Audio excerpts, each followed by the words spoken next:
Paldies sēdes vadītājiem par pieteikumu. Cienījamās dāmas, godātie kungi. Tēma jau tā kā pieteicis, mēģināšu ātri tā iekļauties. Mazliet vai neteiksim, iznāks arī zināmā mērā papildināt iepriekšējā runātāja teikto, un arī paldies viņam, ka mazliet jau ieskicēja to problemātiku, kā cēsu kaujas ir laika gaitā vērtētas, un līdz ar to es mazliet arī mēģināšu kaut ko tuvāk. Cēsu kaujas gan literatūrā, gan mākslā atspoguļojumu guva jau to norises laikā 1919. Gada vasarā. Sevišķi interesantas ir publikācijas, kas ievietotas 1919. Gada presē. Tās varbūt dažkārt bija atkarīgas no cenzūras, taču šo publikāciju autori nevarēja paredzēt, kāpēc kara izveidosies pašu latviešu politiskā situācija, kā arī kādi armijas grupējumi vai karavadoņi valstī noteiks oficiālo viedokli par neatkarības karu, par cēsu kaujām. Referātā galvenokārt aplūkots laika periods no 1919. Gada vasaras līdz padomju okupācijai 1940. Gada vasarā. Laikraksta Tautas balss, ko sāk izdot Valkā 1919. Gada aprīļa beigās, redaktors bija Tautas padomes loceklis Otto Nonāts. Viņa vadītais laikraksts faktiski bija Kārļa Ulmaņa Latvijas pagaidu valdības oficiāls no lielniekiem atbrīvotajā Ziemeļlatvijā. Redaktors ievada raksti ne tikai atspoguļoja sarežģīto situāciju 1919. Gada pavasarī un vasarā, bet tie ir arī literāri, spīdoši, publicistiski paraugi. Lai, piemēram, minam Nonāca ievada rakstus laikrakstā Cēsa kauja priekšvakarā un to norises laikā, melnais lieliniecisms un tautas uzvarējuši savu apspiedēju. Tautas balss veidotāju vidū bija arī dzejnieks Edvards Virza, kura ievada raksti, dzeja un tulkojumi lielā mērā noteica laikraksta literāro seju. Cēsu kauja norisei un kontekstam veltīti vairāki dzejnieki ievadraksti, kuros spilgti izpaudās viņa literārais talants un pilsoniskā stāja. Te varētu minēt laikraksta jūnija numuros publicētos vasaras svēkus un uzvaras brīdī, kā arī jūlijā iespiesto Līgos svēkos. 1930. Gadā tika izdota Virzas grāmata Laikmeta dokumenti, kurā bija iekļaut arī šī laika publicistika. Jāatzīmē, ka Edvarda Virzas dzejolis Karoks radies viņa valkas periodā, vērojot Ziemeļlatvijas slimnīcas torni ar baltsarkano karogu. Dzejolis pirmoreiz publicēts laikrakstā Tautas balss Cēsu kauja priekšvakarā 1. jūnija numurā. Arī dzejnieks Viktors Eglīts ir piedalījies laikraksta Tautas balss veidošanā. Viņa Cēsu kauja iespaidā rakstītie dzejoļi, dzimtenes labad un uzvaras laime laikrakstā publicēti jūnijā. Cēsu kauju tematika parādījās arī humora un satīras mākslas žurnālā Skudra, ko Valkā sāka izdot 1919. Gada augusta sākumā rakstnieks un grafiķis Jāņa Spriņģa redakcijā. Viņš arī bija lielākās daļas ilustrācija autors, kurās tika kariķētas Baltijas muižniecība. Žurnāls bija celmlauzes Latvijas Republikas politiķu saržu publicēšanā. 1920. Gadā, kad žurnāls ar nosaukumu Skudras iznāca Rīgā, parādījās materiāli par Latvijas-Igaunijas attiecībām.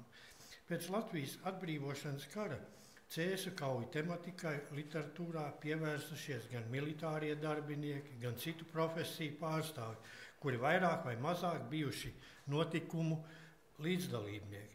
Līdztekus atmiņu fragmentiem, plašākiem memoāriem un militāra rakstura publikācijām Cēsu kaujas atrada atspoguļojumu arī daļliteratūrā. kas domāta gan skolu jaunatnē, gan arī pieaugušo lasītāju auditorijai.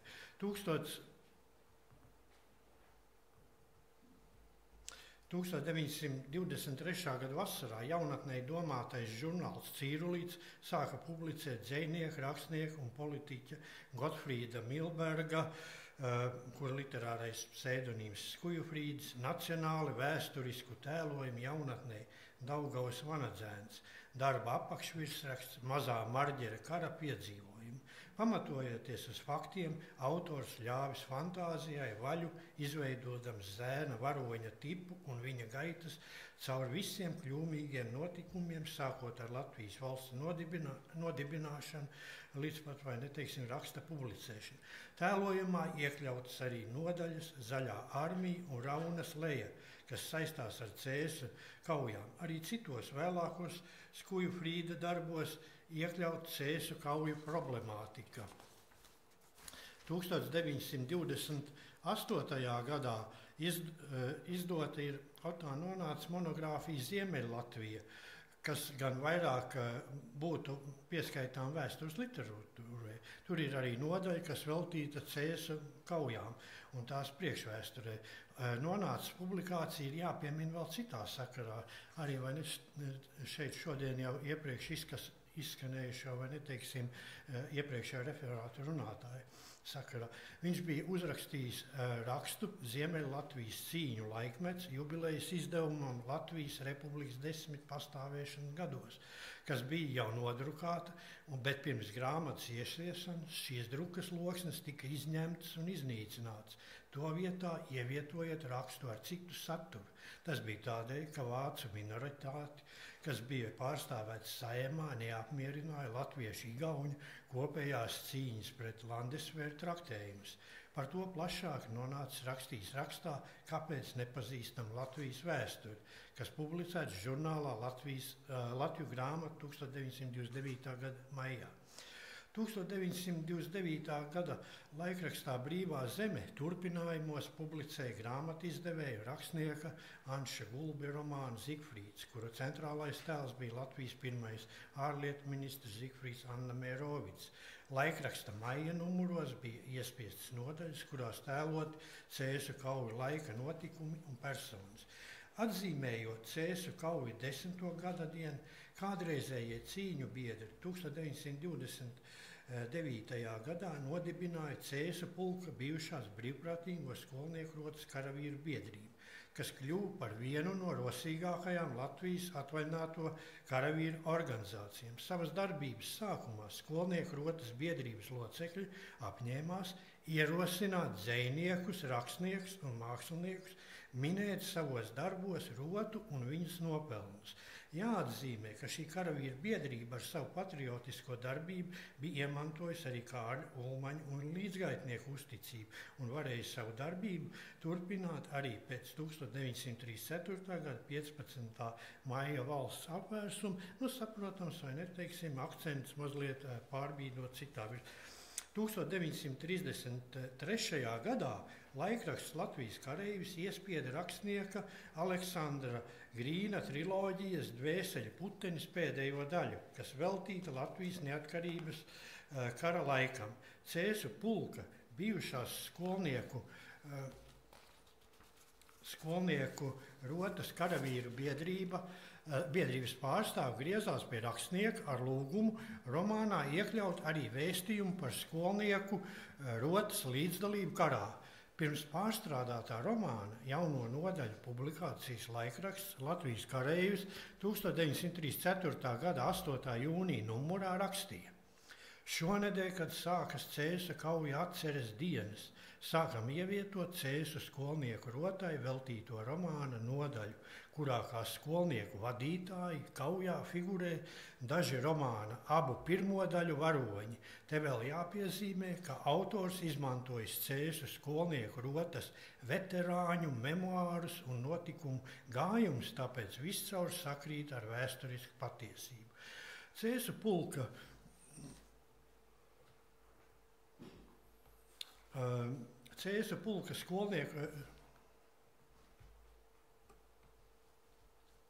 Cēsu pulka skolnieku rotu plašākā rakstā apcerējis virsleitnants Vilis Akermanis paša sastādītajā skolēnu militārajā kalendārā 1935.–36. mācību gadam. Šis kalendārs bija populārs jaunatnē un piedzīvoja pat 3 iespiedumus. Rakstnieks Alfons Francis sarakstīja Lugu jaunatnes spēli Skolnieku rote, kur izpelnījās godalgu radiofona raidlugu sacensībā, luga veltīta jauno varoņu piemiņai un veidota pieskaņojoties speciālām radiofona prasībām. Varoņu piemiņas stundā skolotājs atceras skolēnu rotas lomu Cēsu kaujās un attēlo viņas līdzdalību cīņās.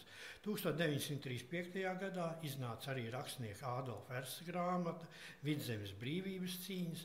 Laikraksts Latvijas kareivs par to rakstīja. Publicistiski vēsturisks, bet pa daļai arī beletristisks ir šis Ādolfa Ersa darbs, kurā aprakstīta Vidzemes vēstures lapus no 1915. gada līdz mūsdienām. Autors rāda Ziemeļlatvijas iedzīvotāju patriotisko pacelātību cīņu dienās ar lieliniekiem un vāciem, gan mazāk kaujas laukos, bet no ienaidnieka atbrīvotos apgabalos. Tauta noskaņojumu, bez kuras karavīru cīņas būtu bijušas veltītas. Kaujas pie Cēsīm un Raunas autors tēlojas pēc atsliecinieku nostāstiem. Cēsu kaujām savulaik pievērsusies daudz dzejnieki. Arī dzejnieks, rakstnieks un laikraksta redaktors Lāčplēša kara ordeņa kavalieris Voldemārs Skaistlauks, īstajā vārdā Šenfelks, kurš Cēsu kauju laikā komandēja 2. Cēsu artilērijas bateriju, bet 1940. gadā bija paaugstināts par ģenerāli. Skaistlauks 1919. gada jūlijā sacerētais dzejolis Cēsu kauju atcerēja, latviešu un igauņu valodās publicēts Latvijas-Igaunijas mēnešrakstā 1934. gada 2. numurā. Dzejolī tēlota igauņu un latviešu kopējās cīņas epizode Cēsu kauju kritiskajā brīdī. Patriotiskās dzejas konsekvents sacerētājs un popularizētājs bija dzejnieks un Cēsu pilsētas komendants Cēsu kauju laikā Lāčplēša kara ordeņa kavalieris pulkvedis Raimonds Bebrs, kurš no 1936. līdz 1940. gadam bija Latvijas valsts prezidenta pils komendants. Raimonds Bebrs bija ar Cēsu pulku bijušās brīvprātīgi varotas skolnieku rotas karavīru biedrības goda biedrs un aktīvi darbojās tajā. Vairāk periodikā publicēts skolnieku rotai veltītu dzejoļu autors bija Valmieras valsts ģimnāzijas audzēknis Edgars Luste, kurš plašākai publikai iepazina kā Valmieras atbrīvošanas svētkos 1937. gada maijā Svētā Sīmaņa baznīcā piemiņas dievkalpojumā izpildītās kora dziesmas Brāļi dārgie debesu mājās, skolnieku rotas varoņi, vārda autors 1939. gadā pēc ģimnāzijas beigšanas skolnieku biedrības valde iesaistīja rotas vēstures grāmatas sarakstīšanas darbos. Diemžēl padomu okupācijas laikā šie tika pārtraukts. Dažas dienas pirms Latvijas okupācijas 1940. gada 14. jūnijā laikrakstā Cēsu vēstis publicēts Edgara Lustes dzejols Skolnieku rotas kritušajiem, kas bija domāts kā jaunatnes dzeja. Aplūkojot Cēsu kaujām veltīto daļliteratūru, jāsecina, ka uz to arī atstāja iespaidu apstākļi, kā ar laiku tika mainīts šo kauju nozīmi. Satversmes sapulces 1921. gada 30. septembrī bija pasludinājis likumu, kas noteicis par Latvijas brīvības cīnītāju dienu 22. jūnija, taču pēc Kārļa Ulmaņa apvērsuma tika pārcelts uz 11. augustu. Cēsu kauju nozīmes samazināšanas tendences redzams arī tēlotājs mākslas jomā. 1937. gadā mākslinieka Ludolfa Liberta redakcijā ar profesoru Franča Baloža ievadvārdiem valsts papīra spiestuve izdeva oforta sakopojumu Brīvības cīņas. No mapē sakopotajiem 20 ofortiem tikai viens bija veltīts Cēsu kaujām. Tas bija profesora Riharda Zariņa oforts pie Cēsīm. Jāatzīmē, ka viņa dēls Jānis Zariņš 1919. gada jūnijā iestājās un karoja Cēsu pulka skolnieku rotā. Skolnieku rotas karavīri daudz darīja arī Cēsu kaujām un tās varoņiem saistīto piemiņas vietu izkopšanā. 1929. gadā rotas biedrība kopā ar bijušo Tērbatas Ziemeļlatvijas dāmu pulciņu uzlika kapa plāksni Brāļu kapos Rīgā pirmajam Ziemeļlatvijas brigādes virspavēlniekam, 1928. gadā mirušajam pulkvedim Jorģim Zemetānam. Nākamajā gadā Cēsu ārlaišu šosejas malā pie Līvu pagasta nama atzīmēt rotas pirmo kaujas vietu, uzstādīja pieminekli, kas bija veidots pēc rotas karavīra arhitekta Kārļa Dzirkaja Meta ar tēlnieka Matijas Plukas izgatavot cilni. 1930. gadā ar rotas atbalstu atklāja arī piemiņas plāksni Valmieras ģimnāzija zālē. 1937. gada 26. maijā pie nama, kur kādreiz bija izvietojies Valmieras reāls skola, bija atklāta piemiņas plāksne, kuras autors bija rotas karavīrs mākslinieks Jānis Rozenbergs, un šo plāksni bija kalis viens no brīvības pieminiekļa zvaigžņu kolējiem Arnolds Naiga.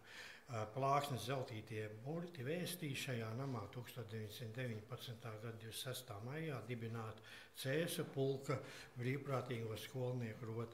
Nākošajā 1938. gadā Cēsīs dārza, tagad Bērzainas un Palastielas stūrī pie pilsētas valdes nama, kurā Cēsu kauju laikā atradās pilsētas komandantūra, atklāja mākslinieka Eduarda Āboltiņa Jāņa Zibeņa veidot pieminekli varā. Tā idejiskā meta autors bija mākslinieks Jānis Rozenbergs. 1935. gadā skolnieku rotas biedrības valdē apsprieda jautājumu par Cēsu kauju iemūžināšanu Cēsu Svētā Jāņa baznīcas logu vitrāžās. Vienā logā bija paredzēts attēlēt skolnieku rotu, savukārt mākslinieks Jānis Rozenbergs ieteica baznīcā darināt Cēsu kaujām veltītu fresku. Klātesošie tika iepazīstināti ar fresku glezniecības īpatnībām. Cēsu kauju cīnītāju piemiņas saglabāšana, sakopjot kapus un ceļotajos pieminekļus, aizsākās drīz pēc neatkarības kara beigām. Cēsu kauju norises plašajā teritorijā no Baltijas jūras līdz Vidzemes šosē, Brāļu kapos apbedīti gan Pirmā pasaules kara kritušie, gan neatkarības kara upuri. Tādēļ piemiņas zīmes parasti attiecas uz visiem šeit apbedītiem. Atsevišķi jāaplūko pieminekļi, kas veltīti uzvarai Cēsu kaujās notikumu vietās. Pirmais nozīmīgākais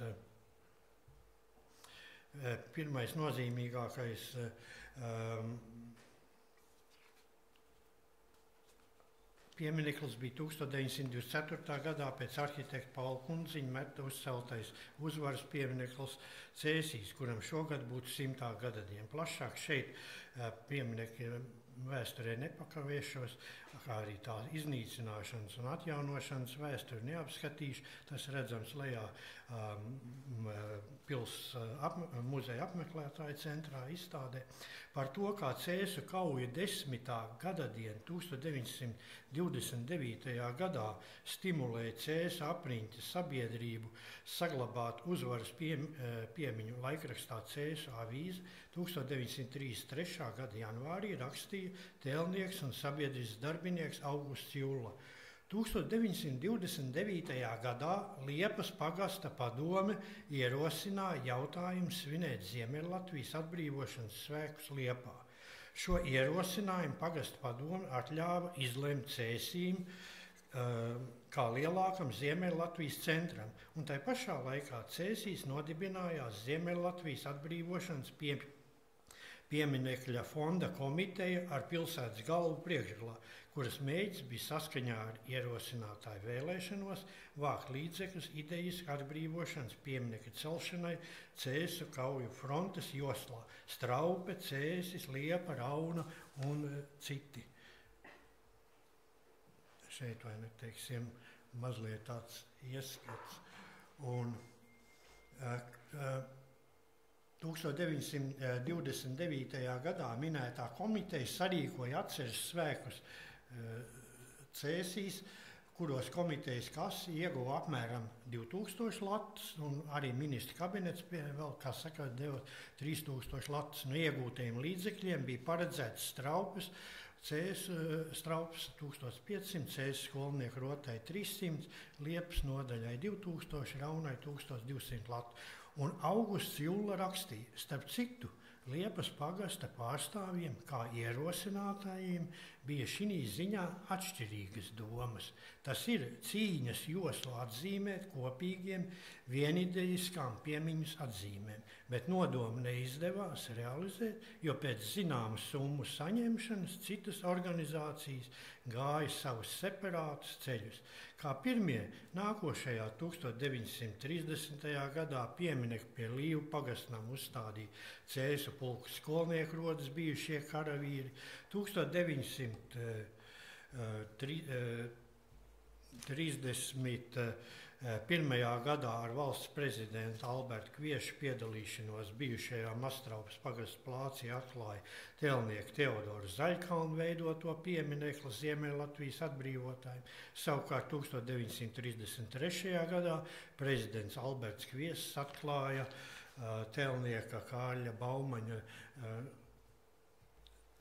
Zemdegas veidoto pieminekli Raunā. Tēlnieka Augusta Julla veidotais piemineklis Liepā tika atklāts jau pēc Kārļa Ulmaņa apvērsuma 1935. gadā. Šie pieminekļi tappa galvenokārt ar pagastu vietējās sabiedrības atbalstu, gan ziedojuma veidā, gan ar cita veida līdzdalību, materiālu sagādes un celtniecības darbos. Rezultātā Cēsu kauju piemiņai tika uzstādīti pieminekļi ar māksliniecisku vērtību. No šodienas pieminekļa aizsardzības skatījuma var pozitīvi novērtēt arī to, ka neizdevās realizēt dažu piemiņas saglabāšanas ideju, piemēram, freskas Svētā Jāņa baznīcā vai vienveidīgas zīmes notikumu vietās. Pēc Latvijas neatkarības atjaunošanas daudzas pieminekļus nācās restaurēt vai celt no jauna. Nevienmēr atjaunojot pieminekli bija iespējams atrast atbilstošu materiālu, dažkārt atjaunotajos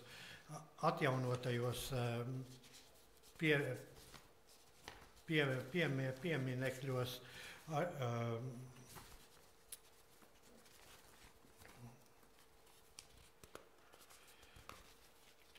dažkārt atjaunotajos pieminekļos nav saglabāta autora sākotnējā ideja, piemēram, Cēsu pulka skolnieku rotai veltītais piemineklis Cēsīs Palasta ielā. Reti ir gadījumi, ka iezīmējot jaunas vietas uzstādītās piemiņas saglabāšanai, uzstādīt piemiņas zīmes būtu arī ideisku slodzi un māksliniecisku vērtību.